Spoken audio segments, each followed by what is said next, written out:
What's up, Buttercup? Liz, I loved your park cleanup. It is still raining and snowing here, even though today's nice.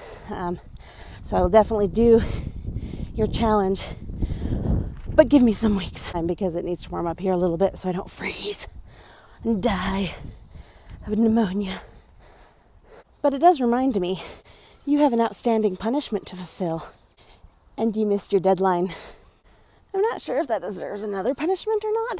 We shall see, but I'm giving you a new deadline of April 26th.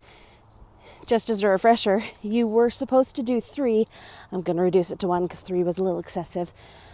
Videos that are lesson plans that are of the quality you could present in an interview, because it's something we talked about this channel being good for when we started it. So I'm really excited to see it. I think it's going to be great. Hit me with it. Liz, now that I don't have food poisoning and I've had a little time to reflect, I can give you my honest review of Captain Marvel.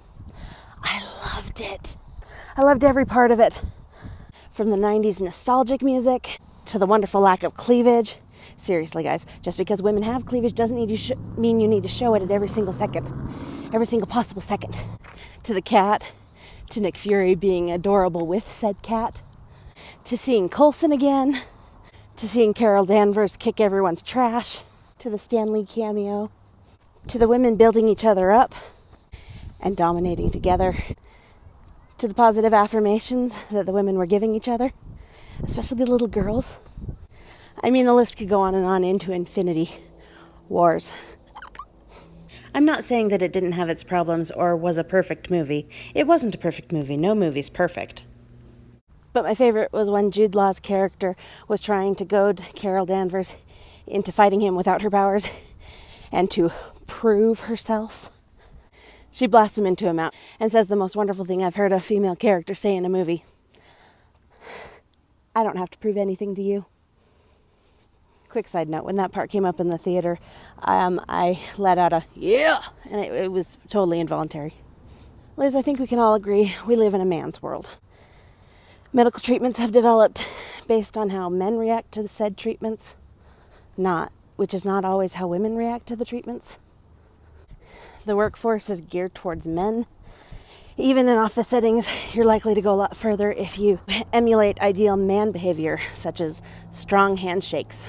Men's stylish clothes are more comfortable than women's stylish clothes.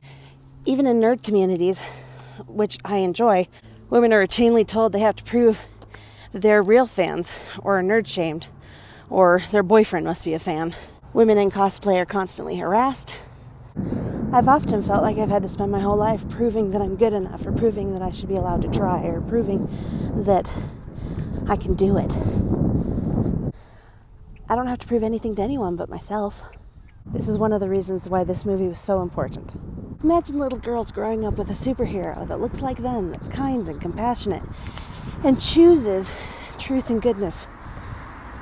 Really blast that pig-headed attitude into a mountain, knowing within themselves that if they think they can do it, it can be done. What a wonderful world. Bye-bye, Buttercup.